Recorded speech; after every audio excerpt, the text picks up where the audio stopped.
to the presentation on 12 ways to make code suck less. I'm going to talk about code quality here, something that we all care about quite a bit.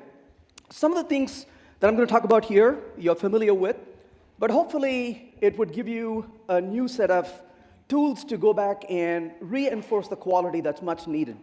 So I want to talk about how do we make the quality of code better. Well, there are four kinds of people in this world, I think. There are the when kind of people. They want to know when you will get done, usually the managers, I think. There are the what kind of people. What are you doing? How kind of people. These people want to know the details. Then there's the why kind of people. Why are you doing it? I'm more of the why kind of person. If you cannot convince me why to do something, maybe I won't waste my time doing it. So I'm going to start with a question, why do you really want to care about code quality? And I'm going to say the first reason is we cannot be really agile if our code sucks. As simple as that. That's the very first reason. And we always talk about agility. And what I care about a lot is sustainable agility. How do you really sustain the pace of developing software? And you're sitting in this meeting, and they're talking about making a change to this XYZ module, and you realize the last time you touched the XYZ module, you couldn't go home for the weekend. You're going to convince them this is not a good change to make. So we cannot really be agile if the quality of code is really poor. But then I realized there is probably yet another reason why we should really care about code quality. And that is, code is how we tell our colleagues how we feel about them. Do we love them, or do we hate them all? So this is one thing to really think about. So it is all about, to me, coding is all about love. You want to tell your colleagues you do love them because you spend most of your awake time with them. So it's extremely important that we really show them that we care about code quality because we care about them. So caring about code quality is caring about people as well. That's one of the reasons why this is extremely important. So in that regard, we want to really focus on improving the quality of code as we work with it. But of course, the first law of programming says that lowering quality lengthens the development time. So if you really want to go faster, you do have to slow down to improve the quality of code. That becomes very critical. So I'm going to talk about 12 ways we can improve the quality of code here. So let's start with first the definition. What is really code quality? And I will bet you, if you ask 10 people what the code quality is, you'll get 10 different definitions. And I would say almost any definition you get is good, except the one I got from a developer. He said, this code is great because I wrote it. I don't think that's a good definition. So here's my definition of what good quality code really is. To me, good quality code is defined as the quality of code is inversely proportional to the amount of time and effort it takes to understand it. If the quality of code is really good, we spend less time to understand it. If the code is really poor, we spend more time and effort to really understand it. So that's another, it ties it back to economics of software development. The better the quality, the less we have to spend in maintaining it. So I'm going to talk about 12 ways to really help us to get better code. I'm going to count down. The first thing is to schedule time to lower technical debt. Well, the word technical debt is very familiar to us. It was coined by Ward Cunningham as he worked in the financial industry. And so the question is, what is technical debt? Well, it turns out you don't have to do a whole lot to really accrue technical debt, unfortunately. That framework you used 6 months ago, you haven't had a reason to change it, but it's gone 3 versions ahead, and you haven't really had a chance to upgrade it. That schema that you have been developing for a while, it's really out of shape because of the change in requirements. You want to go back and refactor it, but you haven't had a time to it. There's a lot of things that really contribute to technical debt. But it's important to know that writing poor quality code intentionally is not technical debt. It's an act of sabotage. So we have to be careful in naming these things when we work with it.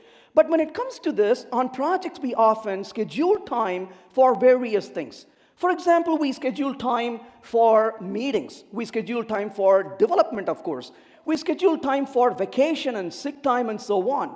And when we do this, it's also important for us to schedule time to pay technical debt as well. Well, when I go to teams, they often tell me they have technical debts, but I often ask the question, where are your technical debts? We often talk about this during retrospection. That's too late in my opinion. In the work area, I want to see a list of technical debts written on the wall with the most nefarious one on the top and the least troublesome in the bottom. So when you're working on that software on Wednesday afternoon, you look at the wall and you ask the question, am I writing code that's going to end up on the wall next week or later? So we can spend a little bit more time to reduce the technical debt, so itemize them first, and then start really providing time to pay to these technical debt. Maybe he will spend 10% of his time in the next sprint on one of the technical debt. Maybe she will spend 10% of her time on a technical debt, and so we'll start really paying off this technical debt over time. So we want to really schedule time to pay these technical debt along the way. The next thing I'll talk about here is to favor high cohesion. So what is really cohesion? Cohesion is where a piece of code is narrow focused and does one thing and one thing really well. So why should code really be cohesive? Part of the reason for code to be cohesive is it reduces the frequency of change when the software code is cohesive. And when the frequency of change becomes less, the cost of maintaining it becomes less as well. But how do I know if a code is cohesive? There are several ways, but one way to look for it is to look for the complexity of code. The higher the complexity is, the lower the cohesion normally is. And the lower the complexity is, which is obviously good, the better the cohesion is. Now, this reminds me of an experience I had. I was working with a team where they've been developing this software for the past 30 years. Can you imagine working on a code base developed for 30 years? And it's a little nerve-wracking for me because when I sit down, the person next to me, pairing with me, would say, I wrote that first line of code 30 years ago. It's kind of scary to sit next to somebody who sits there and says, I wrote this code 30 years ago. And these people are still working on the project, deciding whether they will retire first or die first.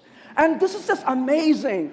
And as I was working with this team, one of the developers said, let me show you something. And can you believe one version control with 30 years of code in it? And he drags the timeline to 15 years ago and shows me a method. And this was the day this method was born. It was beautiful. A little fingers, I could see it. Just absolutely the entire naked body of this little function, I could see it. And I was like, wow, look at the name of this function. It only takes 2 parameters. And he shows me the cyclomatic complexity of this function, a value of 5, when 10 is considered to be really a bad idea. Well, as I was admiring this, he said, don't get carried away, Venkat. And he drags the timeline to the current date. And in front of me, I saw this beautiful little function turn into a monster. I can no longer see its tail anymore. And don't even ask me how many parameters this function took today. And then he shows me the cyclomatic complexity of that very function, which was 5 the day it was created, a value of 864. And then he said, that's what we do to code in this company. I'm like, where's the door? I want to go out, get some fresh air. So this is scary. If you don't refactor the code over time, it turns into a monster. This is something we need to keep an eye on. Well, the next thing here, of course, is we want to not only favor high cohesion, we want to favor loose coupling and lower coupling. We always talk about loose coupling. Programming languages like Java and C# or other statically typed languages. Interfaces give us loose coupling, classes give us tight coupling. We know this, but, well, tight coupling really makes it hard to extend the code, makes it really hard to test the code as well. So we all talk about, loosening coupling. But I want to go a step forward from it. I'm not happy with loose coupling. I want to eliminate coupling where possible. And I think we are not doing that enough as programmers. I would rather get rid of something than have to deal with it in a light way. So anywhere possible, remove coupling rather than trying to loosen it. And the point really here is, I was in a conference called Software Design and Testing Conference, and this is a conference which is different from a lot of other conferences. Nobody gets up to give a talk, but they had an open space, and we were talking about various things. And one of the topics that day was, I love automated testing, but these mock objects make my life really miserable. This was a topic I was curious about. So I walked by the door, I stood there and noticed what the developers were talking about 30 people in the room saying how they love automated testing, they do this all the time, but mock objects and stubbing really make their life really miserable. After listening for about 10 minutes, I interrupted and said, hey folks, sorry to interrupt, but I just have a question. Maybe you're having all this trouble with your testing. I'm just wondering, maybe because your design sucks. And by saying it, I made everyone in the room very angry. They looked at me and said, who are you? Why would you come and say our design sucks? I said, I create a lot of design that sucks, so I thought you guys are like me. And one other person in the room said, let me show you what I'm working on right now, and opens up his laptop, shows me the code, and says, here you go. I'm absolutely having trouble with this dependency. How would you solve this? We started talking about it. Of course, I had no clue what we were doing. And as I was talking about it, we realized that that particular dependency was more of a perceived dependency than really a critical dependency. By refactoring the code, we were able to remove it, and suddenly we did not need the mocks and the stubs. And at the end of this discussion, about half the people in the room said, whoa, I'm going to go back to work on Monday and try this again, and maybe this will remove some of my problems. The other half of the room was still mad at me. I cannot help it. But the point really is that when you have a code like this, the one in the middle has a dependency which is on the right side. But every single test on the code in the middle is hard because we had to mock or stub the dependency. What a nightmare to work with. What I could do instead is to do something like this. I could move this a little bit. Okay, it's not removing per se. We removed it from one area but moved it to another area. But the benefit of this is what was a tight coupling before and what was a fine-grained interaction became a lightweight or more of a coarse-grained interaction, as you can see. So the amount of stub and mock we have to do is far less in this design compared to what was there a minute ago. A minute ago, this code took one argument and it went and fetched the other data. But instead, I'm passing two arguments to it, and as a result, I can actually make the design a lot better. So one of the things I do these days is when I sit down, rather than getting dragged into dependencies and trying to loosen it up, I try to really move it around and see if I can refactor it so I can reduce the pain of the design. The next thing I'll talk about here is to program with intention. I think most of us will agree with this. What do we do when we are trying to make the code work? We struggle sometimes to make the code work. We're not sure exactly what's happening, and we are trying everything possible to make the code work. The other day, I was working with a client of mine. I was new to their project. I was calling a function in a loop. I sent the index variable, and the test failed. And I looked at my colleague and said, hey, pass the index. The test is failing. What do I do? And without missing a beat, he said, try index plus 1. And I tried index plus 1. I didn't even use words now. The test failed. I just shrugged.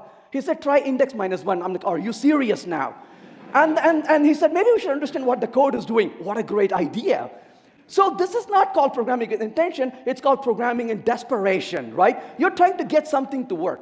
I think everyone in this room will agree with this sentiment of this developer who wrote this. He said, when I wrote this code, only God and I understood what I was doing.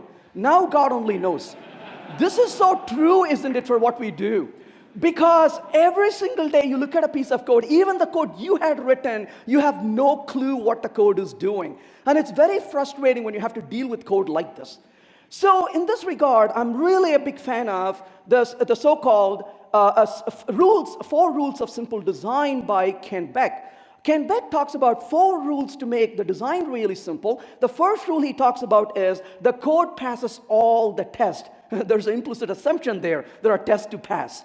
But code passes all the tests. Then he says the code should reveal its intentions. The third thing he says is there are no duplication in code. And the fourth thing he says is that it should have the fewest elements or minimalistic design. So the 4 rules he talks about are that the code passes all the tests, it reveals its intention, more important, and then if that is satisfied, then of course it has no duplication, and then you want minimalistic design, and I'm a huge fan of this. This is one of the reasons I like to write tests before I write code, because I can sit and think about what the intention of this code is before I end up actually writing it. Well, the next thing I want to talk about here is avoid primitive obsession. We as programmers suffer from this over and over and over. We feel that it's up to us to write all this code. I was reviewing a piece of code the other day, and I saw about 30 lines of code. To be honest, not big deal. But I read the code, the tests were passing, and yet something was really wrong in my mind. I'm not happy with what I am seeing. So I kept scratching my head. Why am I not happy with this code? And then I realized this code, 30 lines, was manipulating the string. And I said to myself, if this is manipulating the string, I'm sure somebody else has written a code for that before. So I started searching. And to my surprise, I found the code right there in the JDK with one difference. The code in the JDK did not have the 2 bugs this code had. And then what I did was I quietly commented the code out, called that one method in the JDK, made sure the tests were passing, quietly checked in, didn't say a word. An hour goes by, the developer who wrote the code looks at the code, realizes I commented out all the code he had written, selects the commented code, deletes it, and checks in the code and walks away. And I think this is a really good way to teach developers. They don't have to work so hard, they can reuse the code. These days, I tell my programmers something very different. I tell them, when you sit down to write a piece of code, ask a very important question. Are you the chosen one? If you are the chosen one, you should write that code. If it's domain specific, maybe you are the chosen one. If it's a general purpose code, with all respect, somebody else was chosen a long time ago. And probably they did a better job and we should just reuse it. So we need to really remove this kind of tendency to really duplicate and write the code. Also, I'm going to argue that imperative style code is packed with accidental complexity. So when you write code in imperative style, we all do. This has been the mainstream programming for a good 30, 40 years now. And when we write code in imperative style, it's packed with accidental complexity. Well, how so? Let's take a look at an example just to get a feel for what that really means. Nothing really exciting here. Is prime tells me whether a code is prime or not. Main takes some arbitrary values, n and k, whatever those values are doesn't really matter. But I'm going to call a method called compute. What is the compute method going to do? It returns a total of the square root of the first k prime numbers starting with n. It returns the total of square root of first k prime numbers starting. It's not rocket science. It's a simple piece of problem. Simple problems require simple solution. Complex problems require manageable solutions. We don't want to take a simple problem and complicate it. But we are used to imperative style of programming. Let's do what we are all so familiar with. What's the first step? Double result is equal to 0, and I want to return the result when we are done with it. Then I say int index is equal to n, because that's where we want to start with. Int count is equal to 0. What did I do so far? Absolutely nothing useful. These are called as garbage variables. They're called garbage variables because they're not needed for the problem, they are forced by the solution. Let's be honest about it. When you write code, you never write code like that. You write code like this. You say over here P and F and C. Why do you do that? Because you're telling the variable you don't deserve to live. That's how we feel about these variables. We don't give it good names for that reason. So when you write this code, what do you do next? Then you say while count less than k. At this point, you come to a screeching halt and you ask the question, is it less than or equal to? Do you ever ask this question? Every single time. The only purpose of this symbol is to make us feel stupid. Because every time you write it, you stop and say, huh? And then you think about it. This is less than or equal to. You're never sure about it. You walk into the bathroom and your colleague says, how are you? Hi, fine. There's a delay in your response. You're eating meal at home at dinner and the family says, are you okay? Yeah, I'm fine. You look a little pensive. Is everything okay at work? I'm fine. Just not sure if it's less than or equal to. We never seem to know this, right? This is absolute complexity that is just forced on us. Then what do? Then you say, okay, if is prime of index. Well, gosh, I found if it's a prime, so result is plus equal to math dot square root of index, and voila, that's the solution. Is it correct? No, I heard you say no. What am I missing? Increment the index. Thanks for your help. I appreciate your help there. Increment the index. Is it good now? Oh, increment the count. Count plus plus. Is it correct now? No, it's got to be outside. Okay, fine, I move it outside. Is it correct now? Like, no. This has to, how do you feel about this? This has to be inside, that has to be outside. Is it correct now? Now you notice you didn't say yes. You went from, no, it's wrong to, wait, I'm thinking. I have a realization. Programmers are the smartest people on earth. Because when you show a code like this to them and say, is it correct? Very smartly they will say, it looks good. Because they know never to say something is correct, right? That's what we are trained to. So I'm going to run this code and see what it does. It gave us some result. Well, in this case, of course, I'm going to increment the index value throughout. I'm going to increment the count value here. And then I'm going to find the square root of the value because I'm going to be incrementing the value. Is it correct? Actually, it is wrong, but I'm going to leave it like that. But the point really is that is a lot of complexity we are putting in the code. And you have to really look at it. But why? And I finally came to a realization. It is code like this that really prematurely turns programmers into managers. Because they say, I'm done. You guys can play with this code forever. I got better things to do in my life. And I have a name for everyone in this room. There's a name for you. You are called the survivors. Some of you are experienced. You've been doing this for a long time. You may not remember it. Some of you are young. You may remember it. But I want you to just think about this for a minute. Remember the very first day you wrote your first line of code. You wrote the code and you said, yes, I'm a programmer. And the person next to you says, oh, excuse me, did you compile the code? It's like, what's that? Oh, you got to run through the compiler. And you ran through the compiler. And what happened? The compiler just spit on your face. And you're like, whoa. And they said, welcome to be a programmer, right? And what did you do? You removed your glasses if you had one. You wiped your face. And you coded again. What did the compiler do? Spit again. Well, you said, okay, great first day. Next day you came to work. You tried to code again. What happened? It spit on you one more time. 15 years went by. And you write code. What did the compiler do? Spits on you still. But you just don't care. And this is what a survivor is. Because you're there for the long term. When I sit next to somebody in a plane, in an airplane, or a shuttle, or in a car, they say, I used to be a programmer. I'm like, I know exactly what you mean. Because not everybody can survive this journey. But we are the survivors. But just because we can do doesn't mean we should. Let's try this one more time. Maybe we can solve this a little bit better. So instead of struggling with all that effort, let's try this one more time. Return stream.iterate. Starting with n, given an element plus 1.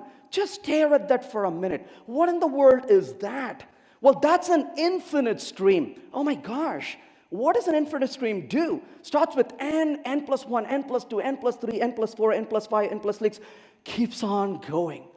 My goodness. If it's really infinite, where in the world would you store it? On the cloud, of course. But the point really is that this is an infinite stream. It has absolutely no bounds to it, which means it is going to evaluate lazily. So it doesn't do the work ahead of time, it works on demand, which means I can say dot filter, and I can say sample is prime, tell me if the number is prime, map to a double value in that case, and give me the math square root of this function. And then what am I going to do after this? I'm going to say dot limit k. Hey, is it less than or equal to k? It's k, damn it, keep moving. And then you can say sum on it and get the value out of it.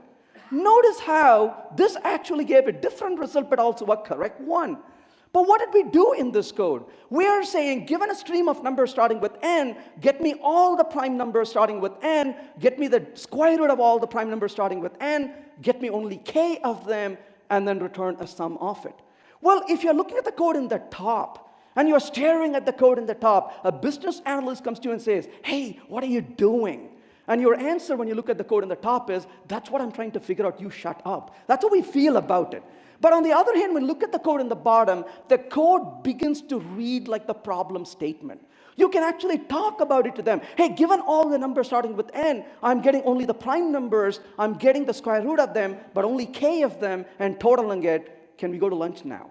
So the point really is, it becomes a lot easier because you're removing that impedance mismatch in the code. So to me, what is really a good code?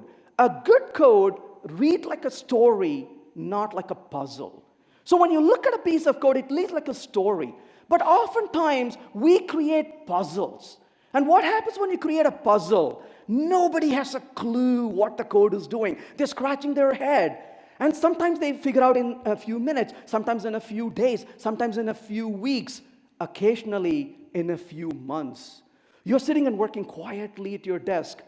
In the afternoon around 2 o'clock, you hear the scream in the next cubicle. Oh, they got it, right? It takes a lot of time to figure out sometimes. But keep in mind, if you write puzzles, and when your colleagues solve your puzzle, they're not going to be quiet.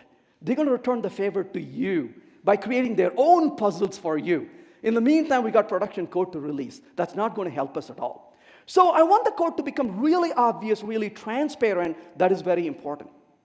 This is one of the reasons I'm a really big fan of functional style programming, not because it's functional. It is because imperative style of code is where you tell what to do and how to do, but declarative style of coding is where you tell what to do, not how to do it. What is really cool about functional style is declarative. And as a result, when you code in functional style, you're coding declaratively, and as a result, you're getting the benefit of declarative style. It removes that accidental complexity from the code. That's one of the benefits we get out of it. It turns out functional style code is actually declarative style plus the use of higher order functions. The next thing I want to emphasize here is to prefer clear code, not clever code. Raise your hand if you have never written clever code in your life. Okay, one person. There's always that one person. Nobody else, right? Because we all have written clever code. But why do you write clever code? I'll tell you why you do. It feels really good, right? You write this code, and your colleague says, whoa, I don't have a clue how it works. It's like awesome. And you go home and you tell your parents, Mom, Dad, I wrote a code today and nobody understood it. And mom comes and hugs you and says, child, I know you're going to grow up one day to be so smart, right? So we take pride in writing code. Nobody has a clue what it is doing. But that's a disservice, isn't it? I remember a very good experience. A client of mine working on a project, they wanted to implement a certain feature. I looked at it and said, oh my gosh, I can do this in 10 minutes. But why would I? I don't want to solve the problem. I want to solve the meta problem. I want to solve the pattern of these problems. So I spent an hour coding it. And when I finished it, it felt so good.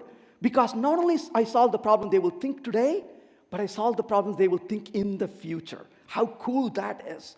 And I had an out-of-body experience. Venkat got up and came and hugged me and said, you are awesome. I'm like, yeah, of course I know. And it felt really good.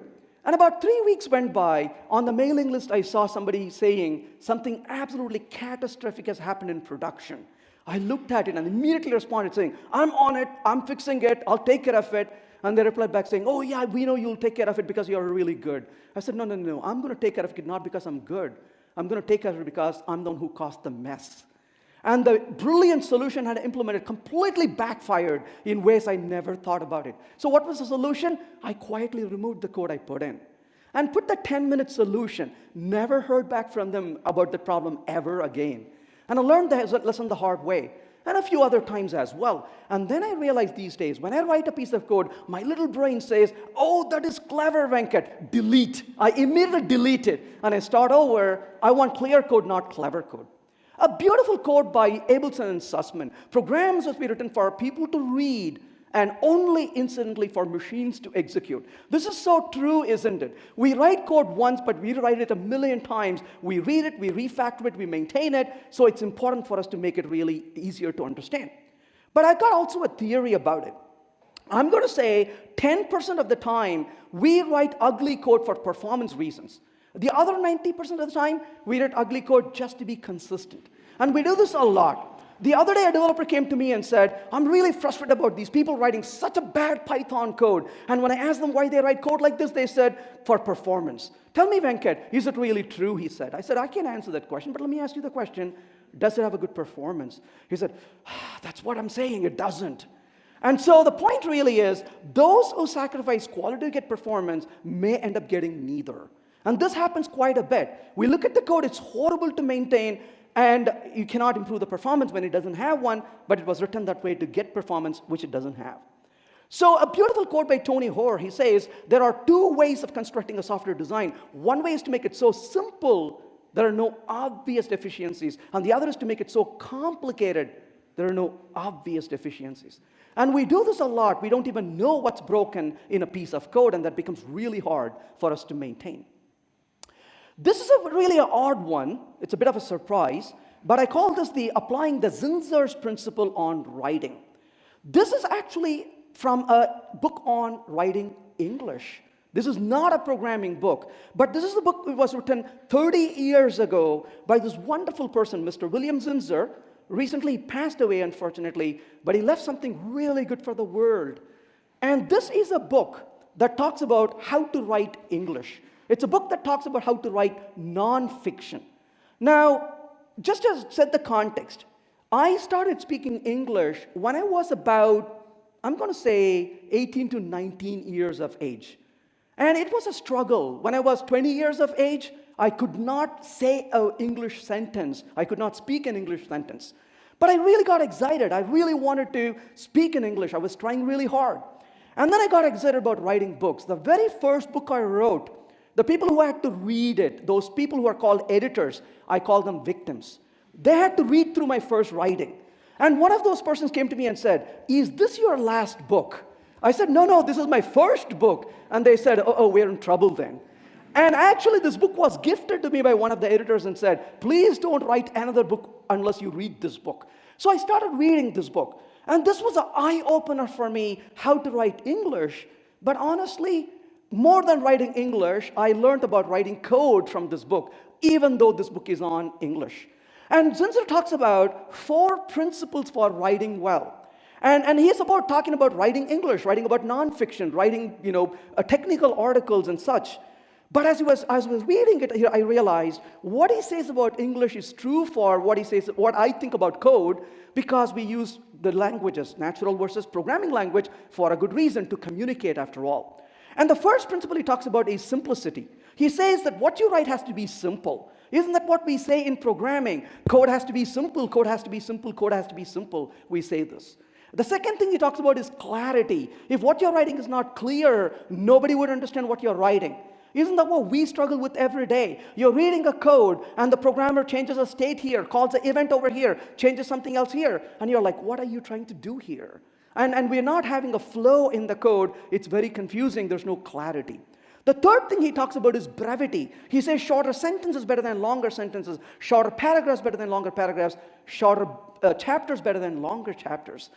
That's what we say in code. Shorter functions better than longer functions, shorter classes better than longer classes, shorter components better than longer components, shorter applications better than longer applications. We talk about this also. But the last one he says is the one I had the most difficulty with. I rejected it. I said, humanity, come on. We are programmers. We write code and the machine takes it. And I realized how wrong we are and how wrong I am. We care about humanity. We should care about humanity. Well, we kind of give this impression. We give an impression that programmers are antisocial. The other day, my optometrist was looking at my eyes, and she asked me, "What do you do for a living?" I said, "I'm a programmer." And 10 minutes later, as she was examining my eyes, she said, "What do you do for a living?" I said, "I'm sorry, I told you I'm a programmer." She said, "Yes, I heard you the first time, but I had to just ask you one more time, because you look almost normal," she said. I don't know what that means. Somehow we have created this feeling that programmers are weirdos, right? And we are antisocial. But if you really think about it, what do we do in a civilized society? And notice every time you do this, you're walking by the door, you open the door, and you step out. And ever so gently, you look behind because you don't want to slam the door on the person behind you. And then you walk away. And we do this every time. You open the door, and ever so gently you hold the door just to be sure nobody behind you is going to get slammed on the door. When you write code, there is always a person behind you. That poor programmer who comes to maintain the code you wrote, and we always have to think about this person behind us. So humanity is extremely important for what we do. Oh boy, this one is a big one for me. Comment why, not what. Our industry has gone crazy about this. We comment the heck out of things and ask why. Sometimes there are more comments than code, but comments that tell me what the code is doing is a disservice. I want the code to do what it does, and I want it to be self-explanatory. I want the comment to tell me why the code exists. Tell me the gist. What were your reasons, motivations to create this code? What will happen if I don't maintain certain conditions, preconditions and post-conditions? Tell me the stuff I cannot figure out from the code. That's what the comments should be for. But what we have done, unfortunately, in our field is this. I'm sure you all would agree to this because you've seen your share of it. The other day I saw this code. It said I++ with this beautiful comment, increment. I'm like, thank you very much. I know why they do this. I really thank them. I say thank you. Because these people who write this comment are my grandchildren.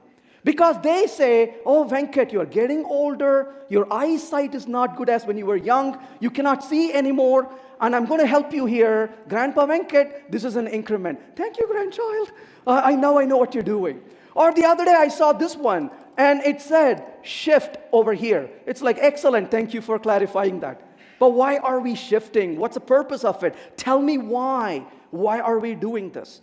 And I want the code to really tell me why something is happening, not what the code is doing, because the code should tell me that. Oops. So let's go ahead and talk about why. Don't comment the code to cover up bad code. So when somebody tells me, I don't understand this code, write a comment. I'm like, whoa, no. I don't understand this code. Refactor it. I want to refactor the code that's hard to understand, not comment it. And the code should be self-documenting, self-describing. And I want the code to be thought like this. A good code is like a good joke. If there's one thing I've taught my children really well, it's this. When they tell a bad joke, they know what not to ever do. When you tell a bad joke, the worst thing to do is to explain it. This is going to be a very long evening. You tell a joke, nobody understands it. Yeah, what's funny about it? Let me explain it. And they look at you like, yeah, and what's funny about that? Let me re-explain it. It's going to be really a long evening. So what I've taught my children is this. You tell a bad joke and nobody understands this. There's only one word response at that point. Never mind. Never mind. You know what? Pretend I never said that. Never mind. And then you go home, sit in a corner, and think about why your joke fell so flat. Refactor your joke. And try it with a new set of people the next day and see how it goes. So a good code is like a good joke. Trying to comment a piece of code is like explaining a bad joke. So it's a punchline. You want to say it and walk away. A code is like that. You write it and people understand it. Refactor it if it's not, until the point people just get it.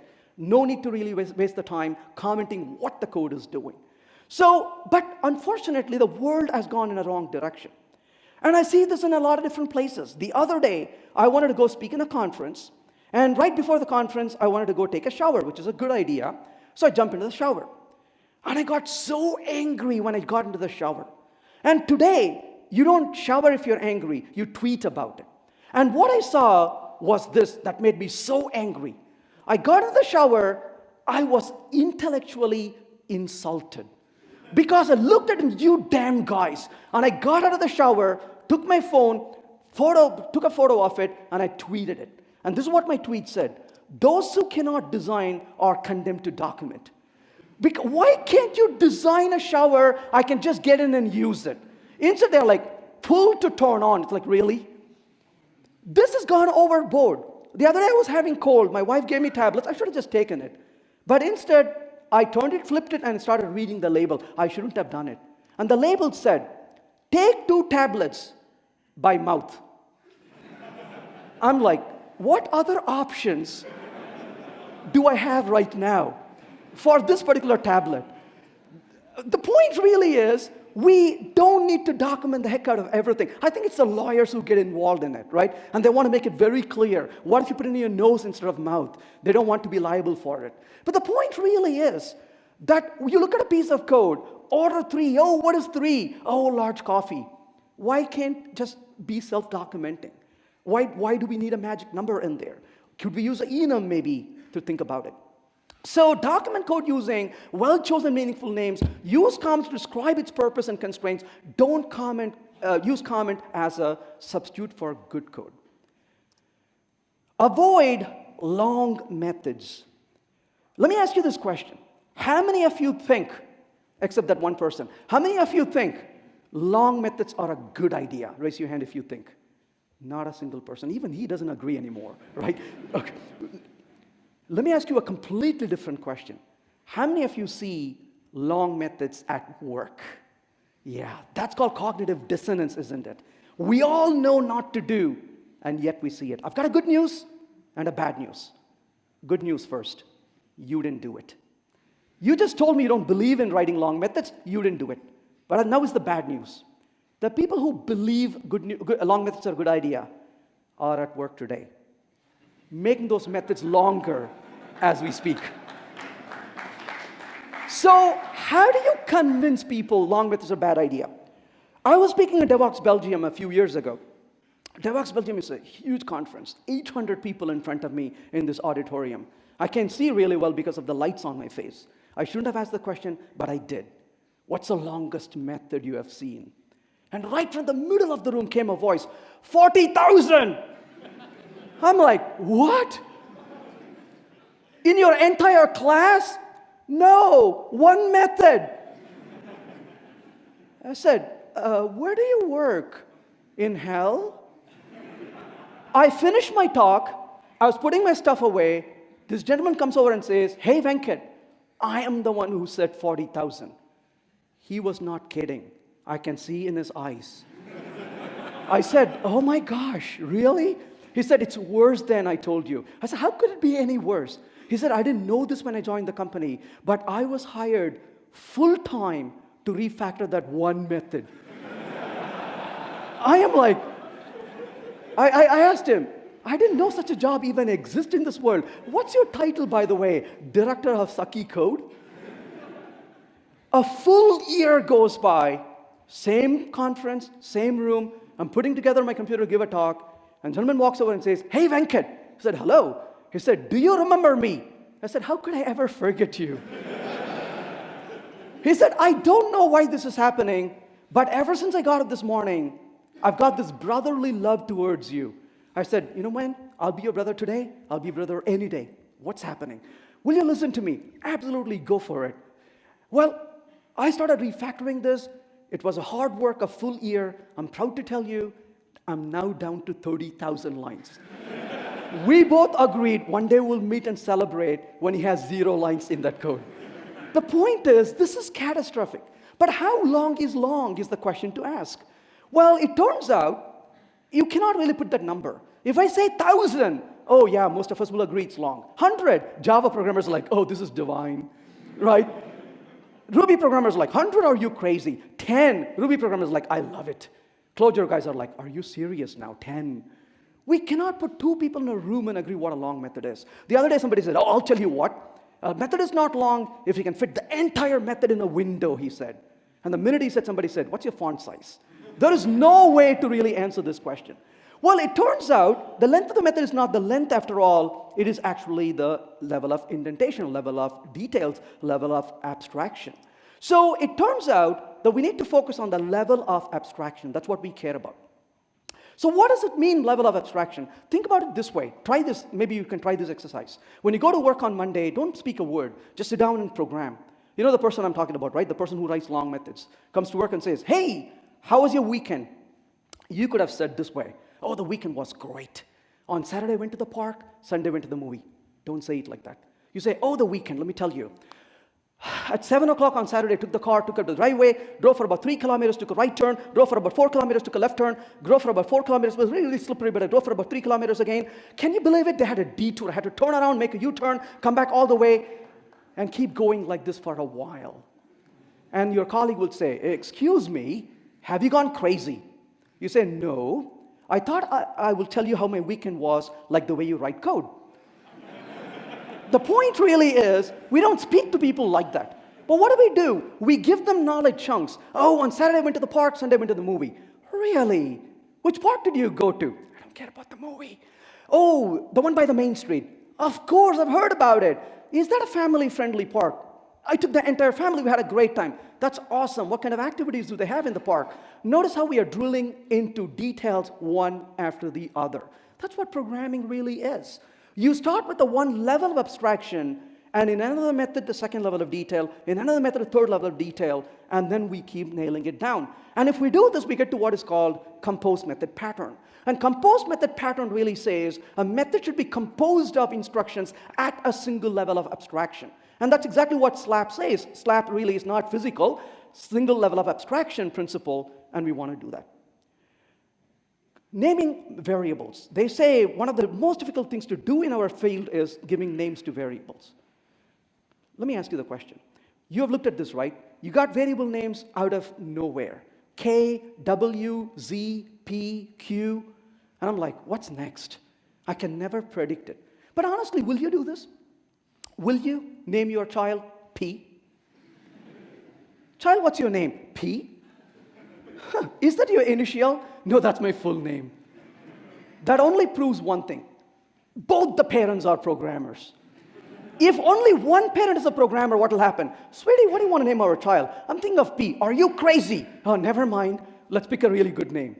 But if both the parents are programmers, what happens? Sweetie, what do you want to name our child? I'm thinking of P. Oh, I love it. Thank you. We should have another child, right? Because there are so many other alphabets in the language. This is crazy. We do this all the time. But why do we do it? So I think programmer, one who can name their children really easily, but has a hard time naming their variables. And we struggle with this every single day. And we come up with ridiculous names for variables. But the problem is, I was working with a client, I'm not even kidding. A single license to this product is $1 million.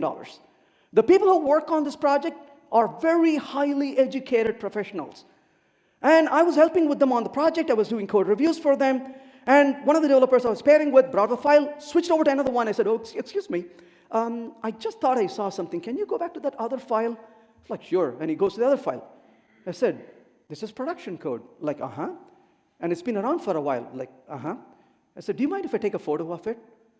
He said, can you promise you will never say who we are? Absolutely. I will never tell you what your company name is. Yeah, go ahead. And he let me take a photo. And I took a photo. And here it is. Oh, sorry, not this. What I really wanted to take a photo of was the line below this line. It said, God help me, I have no idea what this means. This was in production code. And I looked at him and said, why didn't anyone remove it? He said, out of respect for the programmer who wrote it. So absolutely, how could you maintain code like this when your code is like this? It's really hard to maintain, hard to understand, hard to keep up with. Variable names represent abstractions. And it's our responsibility to give really good names for variables. If you cannot name a variable or a function appropriately, it may be a sign we haven't really understood the purpose of this function. Do tactical code reviews. I know what you're thinking. Are you thinking, hey, are you crazy? Did you say the word code review? What do organizations do? Some of them, a lot of them, they bring the team into a room and they project the code on the screen and they start reviewing it. Now, the person who wrote it calls in sick. I don't want to come to work today. They're going to talk about my code. The person who is busy says, I don't want to go waste my time looking at the stinking code. In the meantime, the boss comes rushing to your desk and says, did I see you send an email about code review next Thursday? Uh-huh. Heck no. Last time you organized a code review, there was a fight, 2 people quit, and we had to call the cops. No more code review for you. Well, this is the reason I use the word tactical in the code review. We do tactical code reviews, and honestly, I'll tell you, if there's one practice I will stand by, that is this, code review. And the reason is, when I finish a task, he's going to review my code. The next task I finish, she's going to review the code. The third task I work on, he's going to review the code. We rotate among developers who work closely on the project. When he's reviewing my code, I might be reviewing another person's code. And we do tactical code reviews. There are a few lessons I've learned over the years. The first thing is, I never start reviewing the code. I start reviewing the test, and then I review the code. I find some of the developers are really good when I work with them. I don't find many things in their code, but I often tell them, hey, you're missing a test over here. You should write this test. So I always start with reviewing the test, then I review the code. One of the things I started doing a few years ago, when I find a bug, I used to write a little paragraph describing the bug. That day I did something different for the first time. I spent 10 minutes, I wrote a test that failed because of this bug. And I checked it in. The continuous integration failed. I ignored it. And the programmer who wrote the code saw the CI fail and looked at the code. An hour goes by, he comes to my desk and says, hey, I saw what you're doing there. You wrote a test because you found a bug, didn't you? I said, I hope that was useful. He said, did you know there were 3 bugs and not 1? I'm like, really? I did not know that. He said, but I was about to fix them, but I saw what you did. So I guess you're trying to tell me what to do. So I wrote 3 more tests and I fixed the bugs, if that's okay. Yes, my job here is done. Because that's what you want to do. You want to promote good habits. No better way to promote good habits than being good ourselves, right? So when people don't follow what we say, they follow what we do. So if you can promote these practices by your code review, that really becomes very easy for others to take up also. More recently, I was reviewing a piece of code. I found a bug. I started writing a test. For the life of me, I couldn't make the test to fail. And that's when I realized it was not a bug. It was a very confusing code. So I asked the developer to refactor the code at that point rather than saying that there was a bug in it. So those are some of the things we can do to really improve the review process. But I always ask the question, if you want to review, when do you review is the next question. Here's my statement. Review less often.